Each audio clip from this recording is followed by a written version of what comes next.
ক্ষমা চাওয়ার সবচেয়ে শ্রেষ্ঠ ভাষা আল্লাহুম্মা আনতা রব্বি।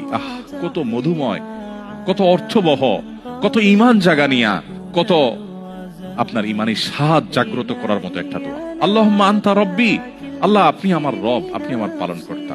আল্লাহুম্মা আনতা রব্বি লা ইলাহা ইল্লা আনতা, আপনি ছাড়া সত্যিকারের কোনো মাবুদ নেই। ওয়া আনা আবদুক ওয়া আনা আলা আহদিকা ওয়া ওয়া'দিকা মাসতাতা'তু, আমি আপনার গোলাম, আপনার সঙ্গে আমার ওয়াদা রক্ষা করার আমি চেষ্টা করি, মাসতাতা'তু, যতটুকু সম্ভব হয়।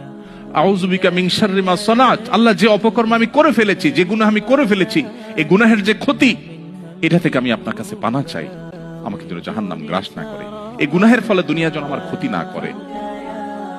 আউযু বিকা মিন শাররি মা সানাত আবুউ লাকা বিনি'মাতিকা আলাই, আল্লাহ আপনি কত নেয়ামত দিয়েছেন আমাকে, কত মানুষ কত কষ্টে আছে, আমাকে কত সুন্দর লাইফ আপনি দিয়েছেন। ওয়া আবুউ লাকা বিযামবি, এত ভালো লাইফ দেওয়ার পরও আমি আপনার নাফরমানি করেছি, সেটাও আমি স্বীকার করি। ফাগফিরলি, অতএব আপনি আমাকে ক্ষমা করে দিন। ফাইন্নাহু লা ইয়াগফিরুয যুনুবা ইল্লা আনত, কারণ আপনি ছাড়া কেউ ক্ষমা করেন।